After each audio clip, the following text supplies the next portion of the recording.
Ladies and gentlemen, the captain has turned on the fasten seatbelt sign. If you haven't already done so, please make sure the volume of this podcast is set perfectly to your listening enjoyment. Please take your seat, whether that's on the treadmill, car, sofa, or bed, and buckle in for the last trip. My name is Jamie Beebe, and I'll be your tour guide, recreating someone's last days in paradise. On behalf of myself and everyone behind the scenes, please enjoy the Last Trip podcast. And because nobody likes a long flight to get to where they want to be, let's prepare for takeoff. Our victim today is 24-year-old Alysha Hanin, who was last seen leaving a luxury hotel in South Miami Beach in the early morning of January 6, 2002. Alysha was from New Zealand and was well-traveled, frequently spending time in Miami with a man she was dating. But she was in the process of making some major changes in her life and went to Miami with plans to tie up some loose ends and then start over in New Zealand. Alysha left behind a 3-year-old son, Adrian, who grew up without his mom and deserves to know what happened to her. Today, I'm going to get the lowdown on Miami life from Sophia Wardell, co-host of the Travel Brats podcast. The Travel Brats podcast inspires wanderlust and fosters meaningful travel experiences for the energetic, adventurous traveler. With a mission to inspire, educate, and connect travelers worldwide, the Travel Brats have become a hub for like-minded individuals seeking authentic experiences, insider tips, and the most memorable adventures. Sophia and her co-host Natalie share their own experiences through their podcast and blog. Their vision for the Travel Brats extends beyond just a platform. It's a movement, a community of passionate travelers united by their love for adventure and their belief in the power of travel to inspire individuals, bridge cultures, and brighten lives. And it is one of my favorite podcasts. Sophia, thank you so much for joining me on the last trip. Let's chat about Miami. What's the history there? How has Cuba influenced Miami?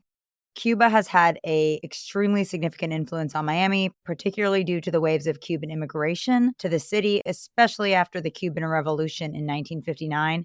It shaped the city's identity, culture, economy, politics in so many ways. To talk a little bit about each of the aspects, politics, Cuba had exiles and their descendants, which have been actively involved in local and state and national politics for years since they came over, shaping policies, perspectives on issues, especially issues related to Cuba and Latin America. A big part of that is when you're in Miami, you feel like you're in another country. You feel like you're in Cuba. When I moved to Miami, I didn't expect that. I didn't know anything about that. And so that was a bit of a culture shock for me, how much not only Latin American influence, but Cuban influence there is. The Cuban culture is in art, it's in the music, it's in the cuisine, it's in the language. So you've got like salsa music, mambo, Afro-Cuban rhythms that have totally blended into Miami's music scene. You have some clubs that are just only Latino, some that are specifically Cuban. And Cuban artists even have made the city vibrant and contributed to the colorful art that's there. It's kind of a signature of the city, that colorful popping art.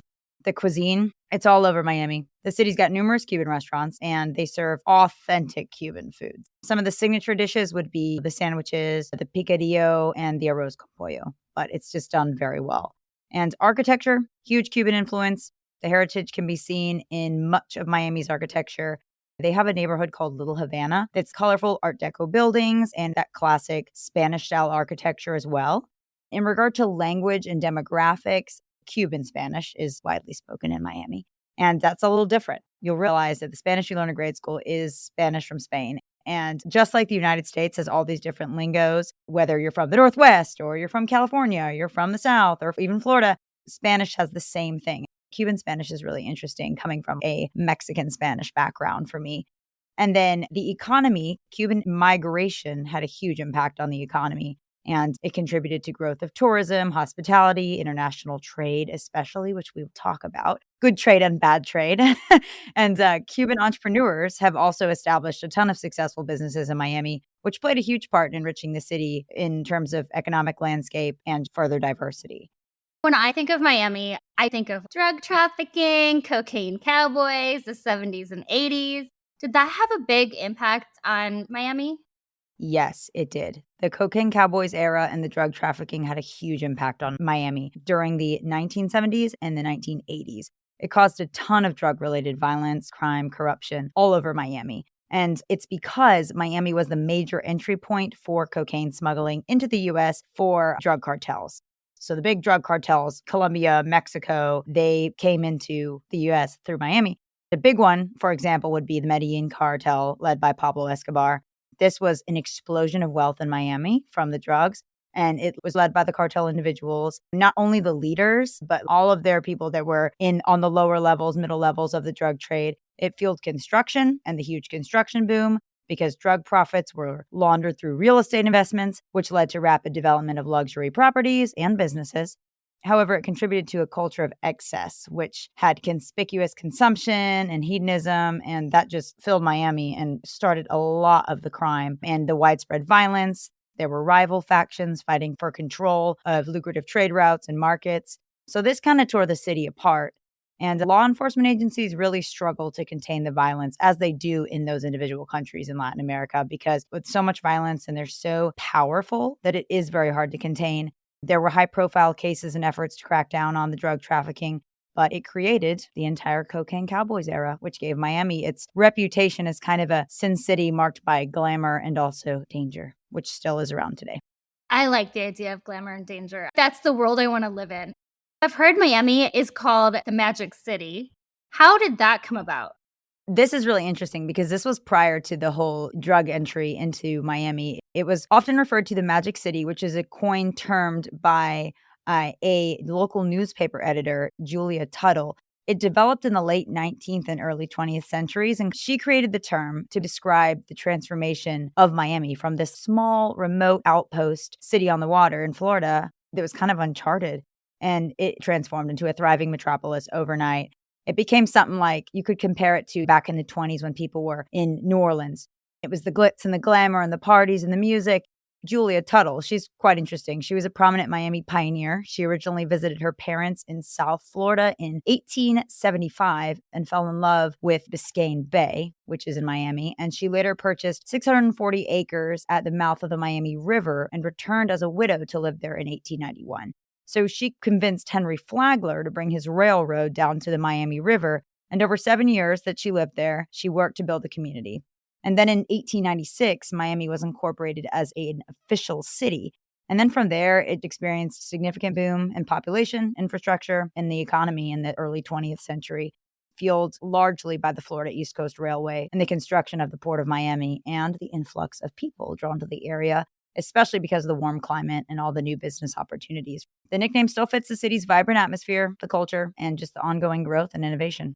That is magical. What are some myths that people have about Miami or some misconceptions? Because I probably have a different idea of Miami than what it really is. There are a lot, and some of them still hold a little truth. The first one that can be a big misconception is everyone in Miami is wealthy. And you see a lot of that in certain areas of the city. I saw that in Brickell and Key Biscayne. Those are two of the most wealthy areas in Miami. It's home to many affluent individuals and neighborhoods. It has significant socioeconomic diversity. Many residents are working or middle class, and they may not enjoy that lavish lifestyle that's often associated with Brickell and Key Biscayne. Those are the richer areas. You'll see celebrities or rich business tycoons that have homes on the water. You can see their places crossing the bridge to South Beach, which is pretty cool too. A lot of more poor downtown and Wynwood or areas in downtown, because downtown can be nice and downtown can also be a little bit sketchy. And then parts of Wynwood would be some of the poor areas that you learn how to navigate around. But there's a huge mix of people in Miami because there's all sorts of jobs. So whether you are the CEO or you're working for the CEO or you're actually somebody that has a little bit lower of a pay grade, they all live in Miami. Another myth is Miami is only about beaches and nightlife, but it offers much more than that. It has a really rich culture and diverse neighborhoods. The food is incredible, and it doesn't just have Cuban food. It's got food from all over because it's one of the most diverse cities in the United States.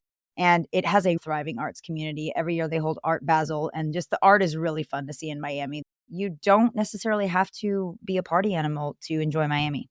And all Miamians are Latino or Cuban is another huge misconception that people seem to think. And while Miami does have a large Hispanic population, they also have a melting pot of culture. Some people say Miami's not dangerous. Some people say Miami's so dangerous. And it can be dangerous, but not as dangerous as you may think. For example, if you were to look it up on the FBI's top 15 most dangerous cities list, it actually is not on the top 15, which was a surprise to me when I was doing the research for this, because I assumed that it would be lower, but it would still be on there. That list measures the violent crime rate and highest cost of crime per capita, which includes instances of murder, manslaughter, rape, robbery, and aggravated assault. So, like any major city, Miami has its share of crime, drugs, gambling, etc. But it's unfair to label the entire city unsafe. As with any city, you've got to exercise common sense, take precautions, and just do your research. Miami is all glitz and glamour is another one that a lot of people will say, and that's false. Miami does have a huge glitz and glamoury side, luxury hotels, high-end restaurants, designer boutiques. It also has a really laid-back, casual vibe in some of the cities. There are plenty of opportunities to enjoy the city without breaking the bank. You can explore parks, outdoor spaces, museums, even go to dining at local eateries, food trucks. They're amazing. There are also free cultural events like art festivals, and beaches can be free besides the parking, like Key Biscayne, South Beach, and Hollywood Beach. Another one is Miami is only for the young and single. And that's false. While Miami's known for vibrant nightlife, party scene, you can meet some handsome strangers. It's also a great place to live for families, retirees, and people of all ages. It offers excellent schools, diverse neighborhoods, and plenty of activities for all people. And the last thing is a lot of people are terrified to drive in Miami. The traffic is too bad. There is a lot of honking and there is a lot of cutting people off, but it's not any worse than any other city. It just kind of depends on where you are and what time of day it is. I would avoid rush hour at all costs. Interesting. I definitely thought some of those myths were true. And I'm over on the West Coast, so we have earthquakes over here, which you guys don't have in Florida, but you do have hurricanes. Have you ever been in a hurricane? What was that like? Yeah, so I have not actually physically stayed down here because I'm not from Florida. So when a hurricane comes, I'm like, I'm leaving. So I drive home to Georgia, but I went through like my home and my stuff and my car and stuff have been through a couple. Irma was in 2017 and was supposed to hit at a category 4. Everybody freaked out, 10-foot water surge, all that jazz, terrible. And it really wasn't that bad. There was some flooding, some debris, some destruction, but it really wasn't terrible. I remember coming back after it and helping out in just some of the neighborhoods that lost power, bringing food with some of the local churches and things like that. I think it hit at a category 2. And Ian was the one that was just a monster. And it was in 2022. I remember the place where my husband and I actually got married was just totally destroyed. Sanibel, Captiva, Fort Myers Beach, downtown Fort Myers was where we got married. Naples and Bonita were just totally flooded. Fort Myers Beach was totally decimated. Sanibel, Captiva, the bridge broke. A lot of those places are still rebuilding. It was really sad. A lot of people died because in contrast to Irma, when everybody was freaking out about Irma and a lot of people didn't leave, they didn't think anything of Ian. And it actually changed course. It was supposed to go Tampa and then it made a last minute turn toward Fort Myers. So a lot of people were stuck down there because they didn't get out and there's really no place you can go. If someone's visiting Miami and there's a hurricane coming and they decide to stay, what can they do to prepare for that? Or should they just leave? Should they cancel their flights? That's a great question. The biggest thing to do is stay informed because local news, radio stations, weather apps, they'll all give updates on hurricane progress, categories, projected path, intensity, evacuation orders. Pay attention to these. A lot of people don't leave. And they're in emergency evacuation areas. If you're in an emergency evacuation area and you're able to leave or drive away, do that. Just follow any instructions that you're given. Stock up on supplies. If you're a visitor and you can't leave and you're going to ride it out, gather essential supplies. You get toilet paper, paper towels, non-perishable food, water, medications, flashlights, batteries, first aid supplies, all of those things that you are going to need if you get stuck. Make sure the supplies last a couple days. If you're a visitor for a long time, like you're a snowbird, just secure outdoor furniture, decorations, and anything that could fly away or do damage to the windows or the house with high winds. Charge your devices. A lot of people don't think about this or turn them off until you really need them because you may need to try and get signal after a hurricane. I would really buy portable chargers and things like that if you are staying there long term.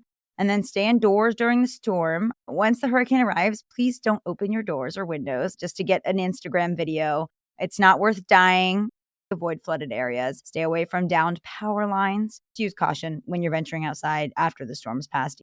Be prepared for the aftermath. It's really sad and it's really hard. And a lot of people are locked in their house for a while because the flooding doesn't really go down for at least like 24 hours. Be careful trying to also drive your car through flooded areas and things like that. Switching gears, let's talk about beaches. Everybody knows I love the beach. I'm a very tropical girl. Florida is also home to more sharks than anywhere in the world. Is it safe to go in the water, or are the sharks everywhere? When it comes to swimming in the waters of Miami, it's generally safe as long as you follow the safety guidelines. South Florida, as you know, it's known for the shark population. The risk of encountering a shark, though, is pretty low. Most sharks aren't interested in humans as prey, and they typically avoid interactions. And also, lifeguards on beach patrols in Miami are pretty vigilant about monitoring the waters, and they provide warnings or closures if there's any dangerous marine life spotted. I know the purple flag is always marine life, so make sure you're checking those out. Be aware of potential hazards and take the precautions. There's a few I've got. Just swim in designated areas, stick to the beaches with the lifeguards on duty, and, swim with marked swimming zones, not just for sharks, but, there's riptides and things like that as well. Avoid swimming alone. It's safer to swim with a buddy or in a group, especially in open water. Stay alert, be mindful of your surroundings in the water, and avoid areas with fishing activity where they're throwing a bunch of bait in and they got hooks, or schools of bait fish, because these also attract sharks. And then just respect the marine life. Avoid touching or approaching marine animals, including sharks, stingrays, jellyfish. What's the best beach in Miami? Especially somebody like me, maybe I want to lay in the sun, do a little swimming. Where are the hot guys? That's what I really want to Yeah. know. Where are the hottest guys at the beaches in Miami? I would definitely recommend that you check out Miami Beach and you just hang out there. That's where all the hot, beautiful people are. They're having lunch, they're going shopping, they're wandering around on the beach. If you're going to get a drink or a spot and you want to know a good outdoor bar, the Clevelander, it's famous. It's right in South Beach. Good food, good action. What if I want to take my husband and kids? What beach would I go to then? I would definitely do a 180 and away from South Beach, and I would go to Key Biscayne. A bunch of families live in Key Biscayne. It's more relaxing. It's family oriented, great views. At night or after a big rain, there are pretty bad no-see-ums, those little bugs that bite you and they hurt pretty bad. So I would go in the daytime. I usually travel solo. A lot of people do these days. Is Miami fun and safe for a solo vacation? This kind of depends on what you're trying to find and what you're trying to do.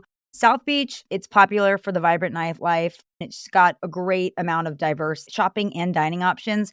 You'll find so many cool people at bars, clubs, social events. However, it can get really crowded and it can get really rowdy. So just stay vigilant. Downtown Miami is really fun. It's a mix of entertainment and dining and cultural attractions too. It's also really close to Brickell and Wynwood for their night scenes. Brickell, super upscale on the river. It has high-rise condos. It's very sophisticated bars, restaurants. You got to dress a lot nicer if you go here. It's a popular spot for young professionals, and it's relatively safe. Wynwood, famous for its street art, hipster vibe. It's so cool. I really don't know if there's any place quite like Wynwood. Trendy bars, breweries, art galleries, and it's also a great place to meet fellow travelers and just really chill locals. Coconut Grove, if you're like doing families or you want a more relaxed atmosphere, it's got scenic parks, waterfront dining, boutique shops. I really like weird landmarks, cool photo spots, obscure things, unusual cemeteries. What are some spots like that in Miami? I have two favorites. My first one is the Vizcaya Museum and Gardens. This is a huge, totally bougie historic estate. It's got stunning gardens. It's European-inspired architecture, and it has really, really unique photo opportunities. I've been here with my girlfriends, and we all dressed up like Kentucky Derby style, and we had a great time. We just ran around, took pictures. It was really fun.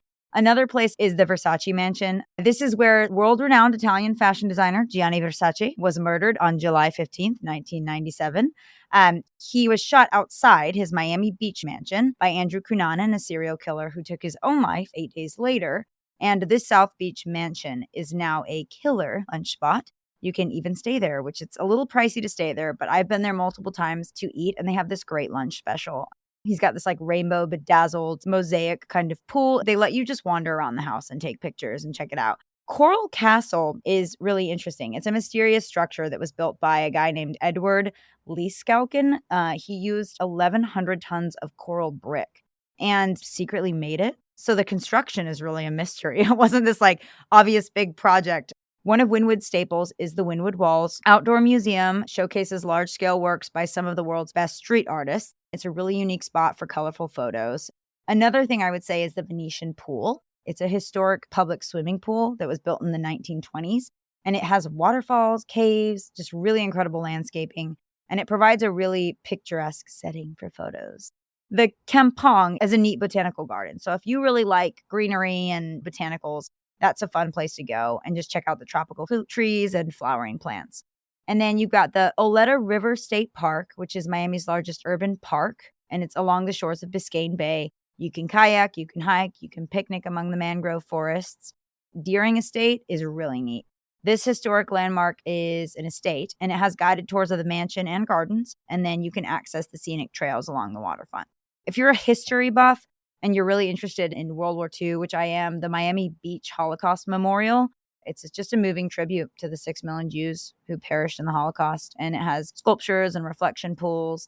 The monastery of Saint Bernard de Clairvaux, I may have butchered that, but it originally was built in Spain in the 12th century, and it was dismantled and reconstructed in Miami, which creates a really unique architectural exposition.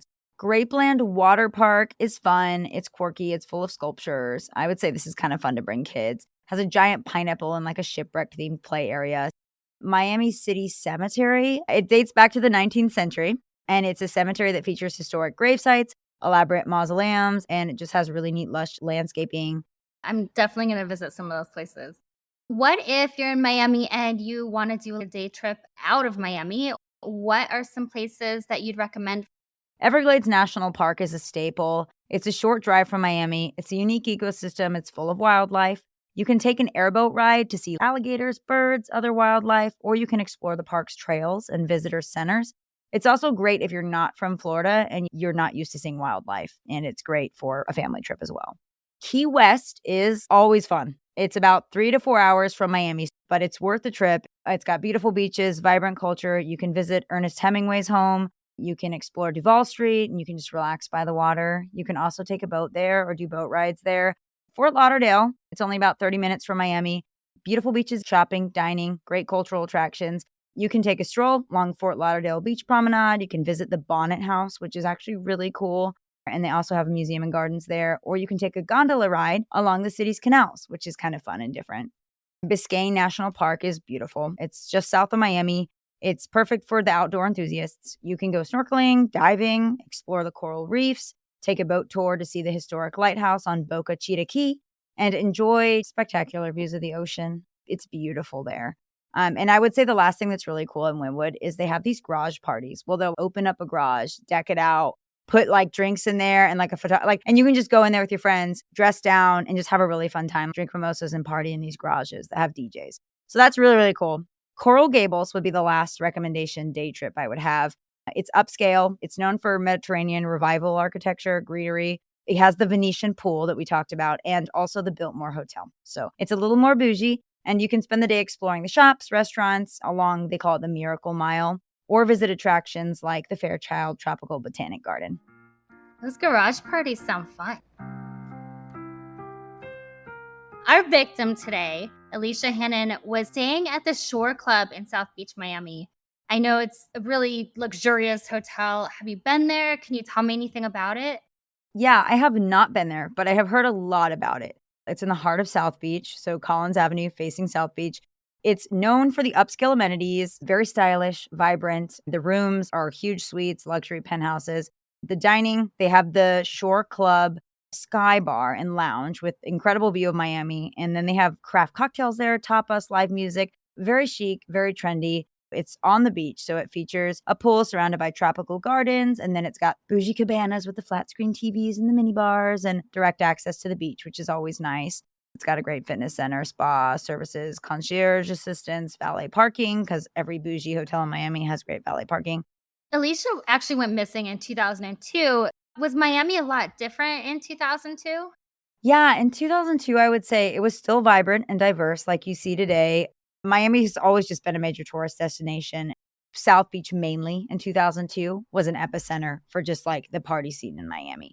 It really was probably one of the biggest heights of like Miami culture, and everyone wanted to go to Miami and visit Miami and be like, I've been to Miami, I had a party beach time. And then especially in the sports arena, if anybody knows, Miami has a really strong sports culture. It's got the Miami Heat, NBA, Miami Dolphins, NFL, and Florida Marlins, which is now Miami Marlins. And then in 2002, the Heat was particularly notable as they were in the heat of making their mark on the NBA. So just a really fun city. Those are some great tips, and I definitely learned a lot about Miami that I didn't know. Thank you so much for all the great info. We're going to bring you back in a little bit to talk more about the case and also how to stay safe when you're in Miami. Sure, sounds great. Thanks, Jamie. Now, let's dive into the case of Alysha Hanin, missing from Miami, after a note from our sponsors. I'm obsessed with true crime, and I'm guessing you are too. So I'm always looking for awesome podcasts to listen to, and I have to tell you about one that I absolutely love. I grew up in a small town in Iowa, and I know that sometimes small town crimes can get overlooked in the media. And that's why I listen to True Crime Cast. Small town crime can include some of the most chilling and heinous murders that the world has ever unfortunately witnessed. And True Crime Cast is the podcast that covers these crimes. Jamie and John discuss a different crime or spree of crimes each week. The crimes covered range from some of the most infamous cases to small town Appalachian murder mysteries that have flown under the radar until now. Jamie and John are great hosts. They're respectful, non-judgmental, and they dig deep to find all the clues. I consider myself an expert true crime podcast listener, so take it from me. True Crime Cast is a must-listen, and I highly recommend checking them out. Listen to True Crime Cast wherever you get your podcasts. Proudly distributed by Stoveleg Media. Alysha Hanin was born in India on December 10, 1977, and most of her family called her by her middle name, Krisanji. She spent a lot of her childhood traveling as part of the Hare Krishna community. Hare Krishna refers to the International Society for Krishna Consciousness and is a religious organization that was founded in 1966 in New York City. They emphasize the importance of living a simple spiritual lifestyle and mainly promote vegetarianism and nonviolence. The religion has grown into a global movement with temples, ashrams, and communities around the world. Her family eventually settled in New Zealand, a country known for its high quality of life, social welfare system, and commitment to environmental conservation. They have a relatively small population compared to its land area, which gives the people a reputation for spaciousness and having a laid-back lifestyle.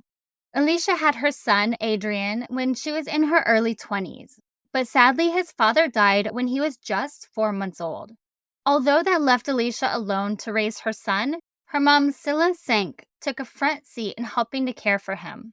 Alysha was always a sweet, smart girl, but after Adrian's father died, she got caught up in a bad crowd. In the early 2000s, her life began to spiral.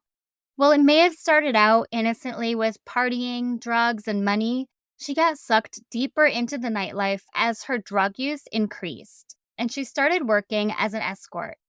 Being an escort, she flew all over the world on private jets with wealthy CEOs, being paid for whatever interactions they had with her.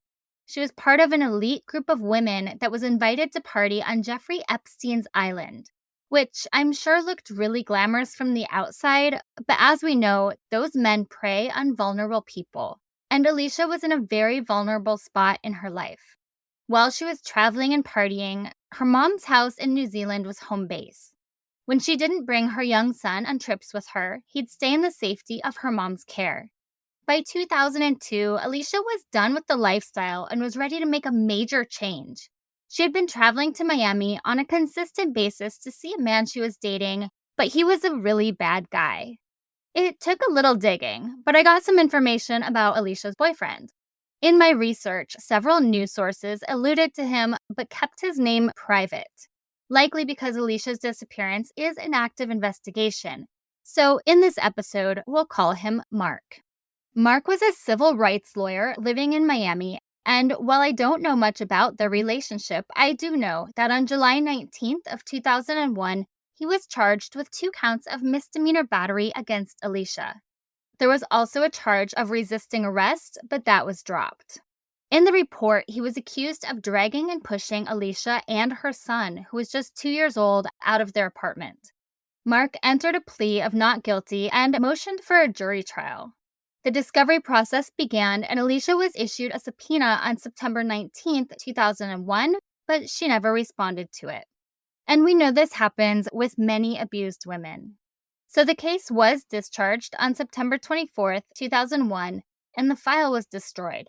But unfortunately for Mark, things like that are never truly destroyed, and the information is available online under Florida State Case Number 13-2001-MM-042822-001-XX. And that was definitely not Mark's last run-in with the law, but we'll get to that in a minute. After that fight, Alysha went back to New Zealand with Adrian and told her mom she'd recently broken up with her partner. She said she was ready to leave her partying lifestyle behind and raise her son at home with her family. But she needed to go back to Florida one last time to tie up some loose ends and get some of her things. The last time Alysha's mom and son saw her was when she left New Zealand on a flight to the United States on her birthday, December 10th, 2001. Things didn't go well once Alysha got back to Miami, because she also went back to Mark. On January 1st, 2002, just 5 days before she went missing, Mark was again arrested, this time for one count of misdemeanor battery. Police were called to his home after he had an argument with Alysha, and according to the arrest affidavit provided to Stuff Media New Zealand by the Miami Beach Police Department, Alysha told responding officers that her boyfriend pushed her and knocked her to the floor. Once on the floor, he allegedly punched her in the mouth, causing bleeding from the gums and causing her bottom teeth to loosen. Records show that Mark was arrested and charged with battery over the incident, but was bailed out on $1,500. After that, Alysha apparently checked into the Shore Club, a luxury hotel in the 1900 block of Collins Avenue in South Miami Beach, Florida. On January 6th, at approximately 4 a.m., she left the hotel to get some food. And I don't know if she told someone that's where she was going or it was assumed, but regardless, that was the last confirmed time she was ever seen. Alysha never returned to the hotel and, by all accounts, simply vanished. Her passport, luggage, purse, identification, and credit cards were discovered inside her hotel room, and there has not been any activity on her bank accounts since her disappearance. Alysha was issued subpoenas to appear in court against Mark on January 10th and January 24th, but she was already missing and never responded. So Mark entered a plea of not guilty, and state case number 13-2002-MM-0078-0001-XX was discharged without conviction on March 20th, 2002. Zilla finally found out her daughter was missing when one of Alysha's friends in Miami called her and let her know they couldn't find her. Her mom made a missing persons report on January 27th, just a couple days after that second subpoena was issued. But the police didn't run out and look for Alysha, and they didn't put two and two together that she was allegedly in an abusive relationship. They also didn't put it together that right after her boyfriend was released on bail, she went missing.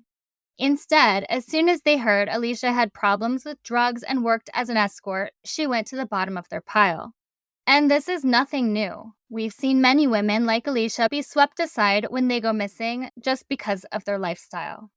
It's important to remember that every single person deserves justice, and there are people out there that love and miss Alysha, especially her mom, Scylla, who spoke to local law enforcement and a woman from Interpol, but soon realized nothing was being done to find her daughter. So she did what any parent would do, and many have to do. She hired a private investigator, and they traveled to Florida to find out what happened.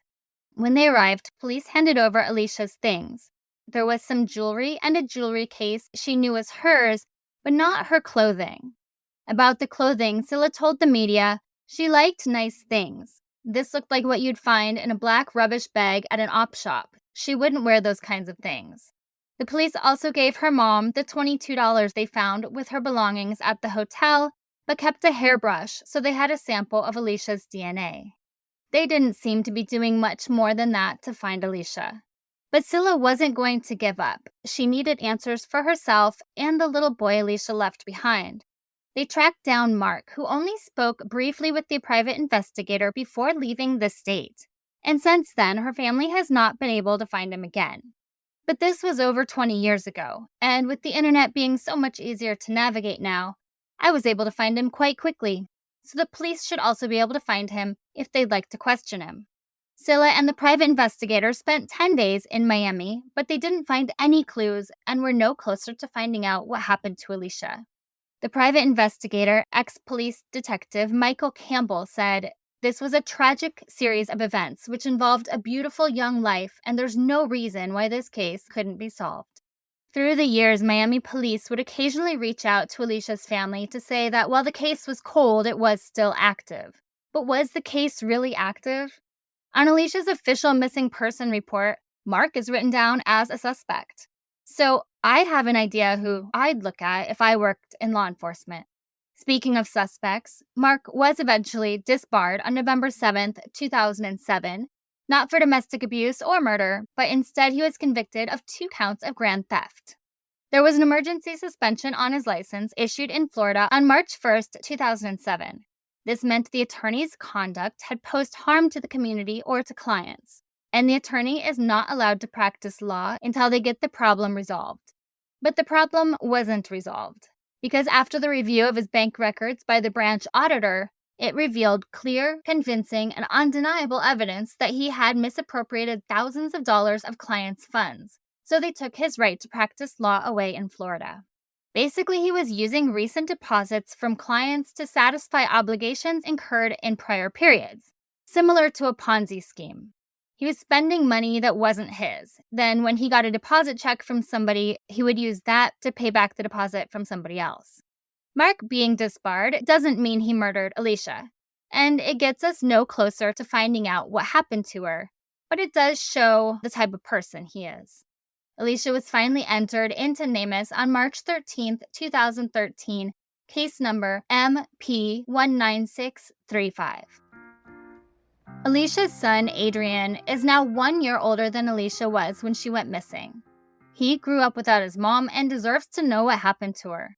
And because Adrian has been reaching out and asking more questions, the Florida Department of Law Enforcement shared a post about Alysha to their social media in early January 2024, which was picked up by several news sources. According to the Miami Police Department, foul play is suspected to have played a role in Alysha's disappearance, and local police have since declared her presumed dead. Sadly, I agree with that presumption, and I also think her boyfriend had a role in her disappearance. I'm hoping that with renewed attention on her case, the police find the answers her family deserves. Sophia, after hearing about Alysha and this case, what do you think happened? Do you think it was the boyfriend, someone she knew, somebody else, maybe from her line of work as an escort? This was a great episode, by the way. I totally think it was the boyfriend. And here's why. Her high line of work as an escort did put her in a lot of danger. I know that there's a lot of prostitutes that are like the prime targets for serial killers, criminals. But the authorities in Palm Beach, Florida began building a case around Epstein in about 2005. And there were so many women involved. But those women, as horribly sexually abused in general as they were, a lot of them lived to tell all those stories and help convict him and all the people that were in that like sex pyramid ring.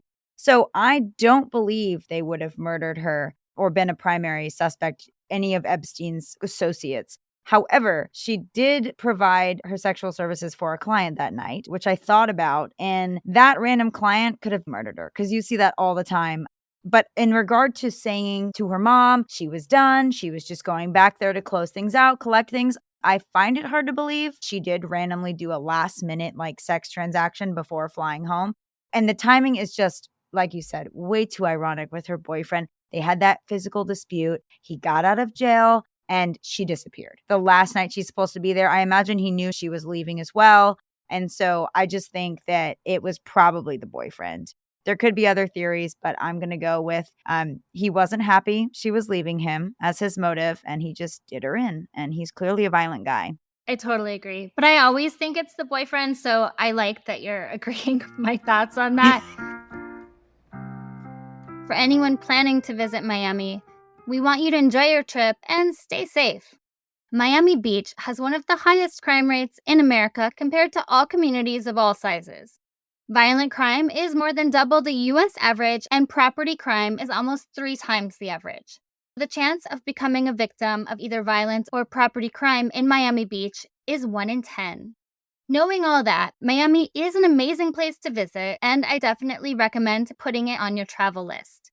Because Florida is home base for Sophia, she's got some more insider tips for your vacation. So, what are some areas of Miami or things to do that people should avoid when they're visiting? Do not go to Overtown. It's historically known for its high crime rates. It's seen some revitalization efforts in recent years, but really they weren't successful. It is not a safe area, especially at night. So, again, that's part of knowing the neighborhoods, but that's one place to stay away. A lot of this is staying away from certain areas, but I'll get into a few other things as well.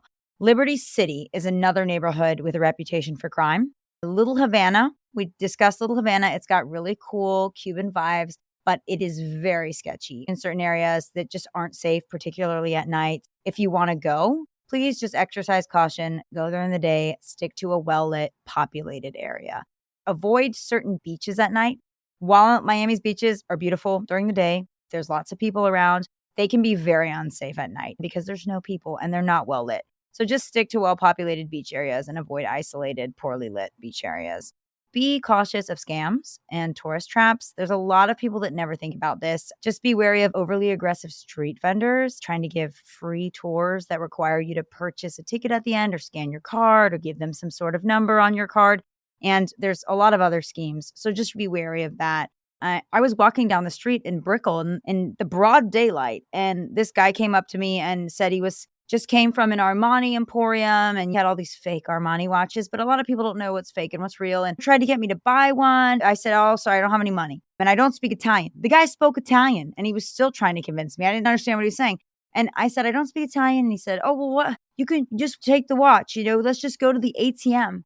And I was like, "I'm not going to take you to the ATM." And then he's like, "Oh, well, actually, we could just talk a little bit more about it. Like, my car's right here." Like, again, this is the little bit that I understood. He's like, "Look at the nice Range Rover." And I was like, "I'm not getting in your car." I was really shocked because I was like, this is how this happens. There are people that are like, "Oh, yeah, I actually really want this," or "I want it as a gift for someone. Let me take you to the ATM," and they get robbed, or they get in his car and they never get out. So please be cautious of random people trying to sell you stuff, trying to have you sign up for things. Be careful when driving in rush hour traffic. If possible, just avoid it. Don't drive during that time of the day. Get somewhere, sit, wait, have another drink, hang out, Uber home after. Be careful when you're going out. Miami's nightlife scene, obviously it's legendary. Some areas are more prone to rowdiness or crime. There are some clubs that are a little bit sketchier. Exercise caution and be aware of surroundings, especially if you're out late. The last thing I'd say is public transportation. Miami does have public transportation options like buses. It has the Metro Rail. They're less frequent and safe at night. By less frequent, I mean they stop running. And if you don't know that, you're stuck. Again, a story example, my friend Brooke came to visit me when I was living in Miami the very first summer. And we were taking the Metro Rail and we missed our stop and we went down past Freedom Tower. It is very sketchy down there. We had to get off because it just stopped. And there was also this guy tripping out on drugs trying to hang out with her. And so we got off the train. There is nobody. We're in the pitch black darkness. There's a bar we can see 2 blocks away, but it's the only thing in sight and it looks really sketchy. My phone had no signal. And so we saw a cop car sitting on the corner a block away. And I grabbed her and I was like, "We're going to go to the cop car. We're going to knock on the window." And I'm like, "Hello, friendly citizen here, just lost and my phone doesn't work." She drove 2 blocks down with us until I could get signal to get an Uber. So again, the public transportation, don't take it at night. And I would even advise not taking it in the day. Ubers are better. And then the last thing I'll say about Ubers and taxis is those can be dangerous as well. Never get in an Uber without saying, "Who is this for?" Don't say, "Is this for Sophia?" Because they're going to be like, "Yeah, sure." And, again, if you've had some stuff to drink, make sure it's a registered Uber or taxi. Don't just jump in a car. They'll see women or people just waiting on the street and they'll pull up and be like, "Your Uber's here," because they assume that you're on your phone, you're looking for an Uber. What about the beach? Because one thing that I've always found as a problem, where do you put your stuff when you're in the water? That's a tough one. Beaches like South Beach can have higher rates of theft, especially during peak tourist seasons when there are larger crowds. Don't leave valuables unattended. If you want to get in the water, or if you're not going to be at your towel the whole time, or if somebody in your group isn't, or you're solo traveling, I would use lockers. If they don't, I would really just stay right in the water where you can see your stuff. And I have done this in the past where I've asked if it looks like there's a little family sitting next to me or something or close. I'll be like, "Hey, can you guys watch my stuff? I'm just going to go jump in the water." And most of the time they'll be like, "Yeah, sure." But again, that's taking a risk. You never know who you're asking to watch your stuff. I wouldn't bring any valuables to the beach at all. I also have a waterproof case for my phone that I can actually bring it in the water. I always tell people when they travel, leave your jewelry, anything expensive at home, only carry the cash you need for that day. But Miami seems like I would want to go and show off all my expensive jewelry. Is it safe to walk around Miami with expensive things? Yeah, that's a really good question. It can be a really fun place to show off and finally wear your fun, new, flashy things. However, in certain areas, it's not okay. And in certain areas, it is. Brickell, you can probably wear all your nice stuff. You'll probably be just fine. Again, staying along the main strip where there's all the clubs and restaurants. Anywhere else, I would say be extremely careful, especially since you're in a new city. If you have something that looks similar to kind of the vibe you're trying to do, I would do knockoff stuff when you're traveling, especially to these big cities, just like you do overseas to Europe or South America. What about going to bars alone? Is that safe?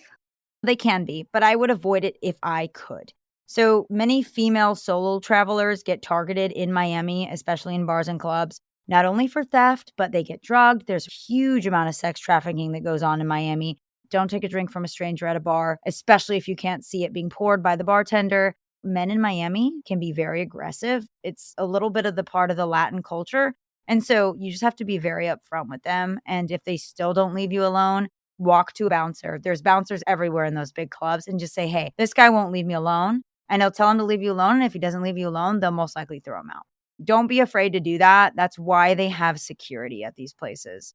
What if I'm headed out for a night on the town? What am I going to wear? Because normally, if I'm going somewhere warm, I only pack a bikini, and that's just what I wear for the whole vacation. What would I wear out on the town? This depends on where you're headed. I would say for Brickell or South Beach, ladies typically wear like a bodycon dress or a skirt and a top and then like nice shoes. They're big on heels there. I wouldn't wear sandals to the club or flats. I know they're going to hurt your feet, but it is possible to find comfy heels. And then guys button down short or long sleeve shirts. Some of them even wear suits. Again, that just depends because I know guys are usually like, I want to be casual, especially if they're not avid club goers all the time and they visit Miami. Some of the clubs have more strict dress codes and some of them have less strict dress codes. But again, guys, always nice shoes.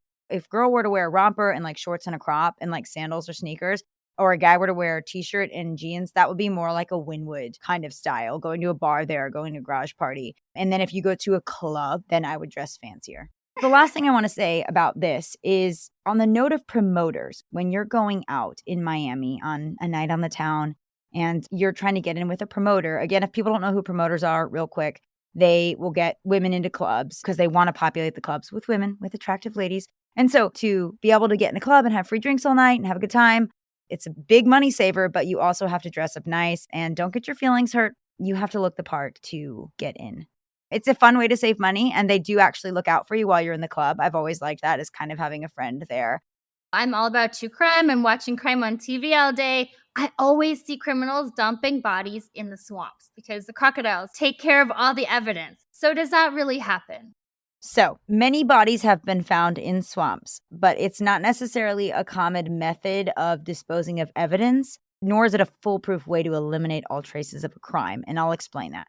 Some of that TV swamp dumping is creative liberty for entertainment purposes, but swamps do make it challenging for investigators to search thoroughly. With the water, the mud, the dense vegetation, discoveries can get super delayed. So that's why a lot of people are dumped in swamps. However, relying solely on like crocodiles or wildlife to dispose or eat the bodies is not really reliable. Crocodiles may consume some remains, but they typically leave behind evidence that can still be recovered and analyzed for forensic experts. What would your number one tip to staying safe while vacationing in Miami be? Don't trust strangers, especially if you're alone. Just be really aware of your surroundings. People following you on the street, a guy trying to buy you drinks that got his hands in his pockets, or if he follows you out of the club or the bar to the next place. I couldn't tell you how many times I've seen that, and people just not really having common sense. Amazing advice. I definitely go with stranger danger. Thanks so much for joining me on the episode. I really appreciate it and telling everybody about the ins and outs of Miami.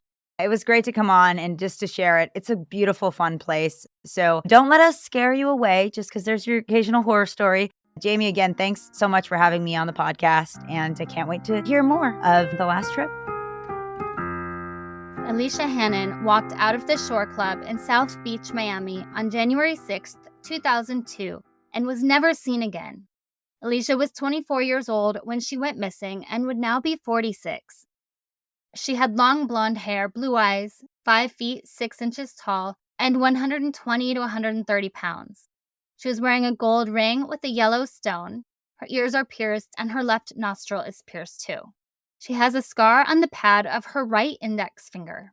Aliases she has used include Yami Sank, Krisanji Devi, and Krisanji Devi.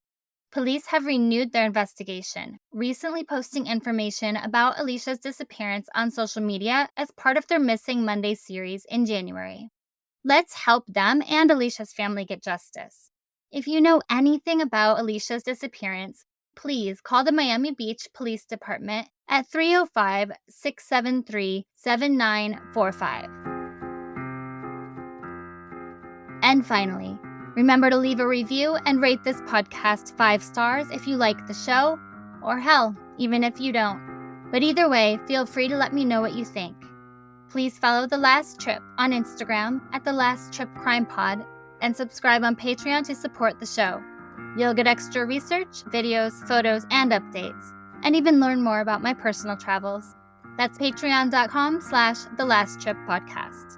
I'm Jamie Beebe, bringing you your last trip and signing off until the next one. Thanks for listening.